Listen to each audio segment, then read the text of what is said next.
Hello दोस्तों, स्वागत है आपका हमारे चैनल पर। मेरा नाम कमलेश है। ये बात सभी को मालूम है कि सभी के जीवन में कुछ राज होता है जो वह किसी गैर से शेयर नहीं कर सकता है। पर आज मैं आप सबको बता रहा हूँ। यह बात तब की है जब जब मुझे एक शादी में जाना था जो मेरे दूर के रिश्तेदार के यहाँ थी। उनका घर हमारे घर से कई किलोमीटर की दूरी पर था। मैं शादी से एक दिन पहले ही शाम को शादी के लिए निकल गया। मुझे शादी में एक दिन रुकना भी था, तो मैं बाइक लेकर जा रहा था। अभी मैं कुछ ही दूर पहुंचा था कि मेरे फोन की रिंग बजी। ये फोन घर से मेरी मम्मी ने किया था। मम्मी ने कहा कि तुम्हारी मौसी ने फोन किया है कि उनको भी जाना है शादी में, तुम उनको रास्ते में ले लेना क्योंकि मौसाजी को अपनी ड्यूटी पर जाना है। मैंने कहा हाँ ठीक है, मुझे भी अकेले जाने में कुछ बोरिंग सा लग रहा था। फिर मैंने मौसी जी के घर का रुख किया। उनका घर रास्ते में ही पड़ने वाला था। मैं जल्दी ही उनके घर पहुंच गया। मैं मौसी को बचपन में देखा था। दरवाज़ा खुला और बोली, अंदर आ जाओ कमलेश। मैं उन्हें देखकर हक्का बक्का रह गया।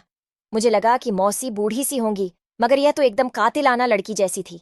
ये मेरे साथ बाइक पर जाएंगी सोचकर ही दिल में तूफान मच गया। फिर मैं अंदर आ गया और मौसी से बात करने लगा।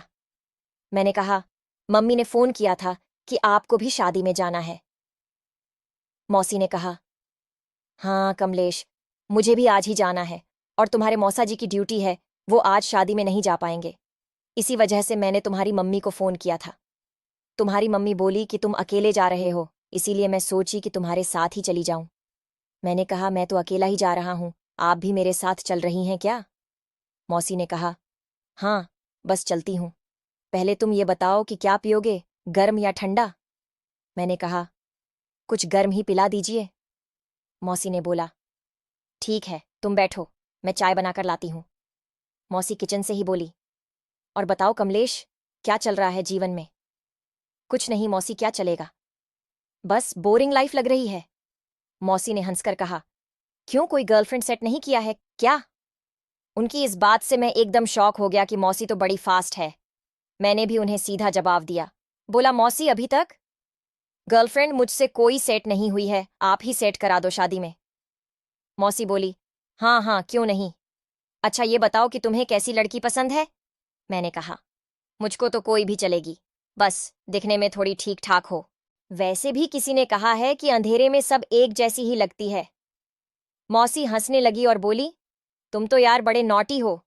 चलो ठीक है, हम दोनों मिलकर शादी में खोज लेंगे, कोई ना कोई तो मिल ही जाएगी। फिर मौसी तैयार होने चली गई। कुछ देर बाद मौसी तैयार होकर आई और बोली, चलो देर हो रही है। मौसी तैयार होने के बाद क्या लग रही थी? मैंने सोचा कि मौसी ही सेट हो जाए तो और किसी लड़की की क्या जरूरत। इतने में मौसी बोली, क्या हुआ, क्या मैं ठीक नहीं लग रही हूं? मैं बोला, आप तो खुद ही खूबसूरत लग रही हैं। वो हंसने लगी और बोली, साले तू तो मुझे ही सेट करने लगा। मैंने भी हंसकर कहा, ऐसा कुछ नहीं है मौसी, चलो चलते हैं। मैं और मौसी घर से निकल आए और मैंने बाइक स्टार्ट की और बोला, बैठिए मौसी। वो बोली, हमको बैठा पाओगे? मैंने सोचा ये तो लाइन मार रही हैं, अभी से दूसरे तरह से बात कर रही हैं। मैंने कहा, हाँ क्यों नहीं मौसी। मौसी बोली, सोच लो। हाँ, मैंने सोच लिया, आप बैठिए तो सही। मैं समझ रहा था कि मौसी क्या कह रही हैं। वो मेरी कमर को पकड़कर बाइक पर बैठ गई। हम लोग निकल गए। रास्ते में उनके वो बार बार टच हो रहे थे। मुझको बहुत मजा आ रहा था। सच में बड़ा ही मादक एहसास हो रहा था। फिर कुछ देर बाद सुनसान इलाका आया। आपको तो पता ही है, रास्ते में जंगल तो पड़ते रहते हैं। तभी मौसी बोली, कमलेश जरा रुकना, मुझको लघु शंका लगी है। मैंने झट से गाड़ी साइड में रोक दी। मौसी बोली, तुम भी कर लो आगे, फिर शायद जगह नहीं मिलेगी और बार बार रुकने से समय भी खोटी होगा। मौसी कुछ दूर साइड में जाकर झाड़ियों के पास बैठ गई और लघु शंका करने लगी।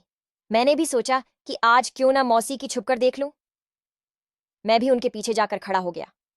मौसी का रंग एकदम गोरा था। कुछ देर बाद वो उठी और फिर वो जैसे ही मुड़ी तो सकपका गई। बोली, तुम यहां क्या कर रहे हो? तुमको शर्म नहीं आती? ऐसे किसी को देखते हुए मैंने कहा, मैं किसी और को नहीं, अपनी मौसी को देख रहा था।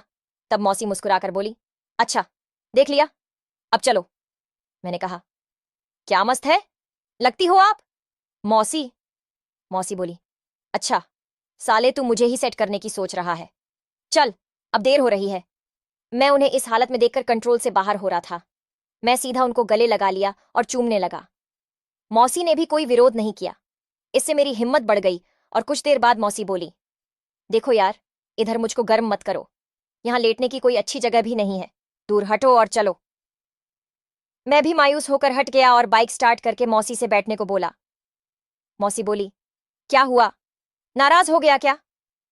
अरे यार, तुम भी ना, शादी में मौका मिलेगा तो उधर कर लेना।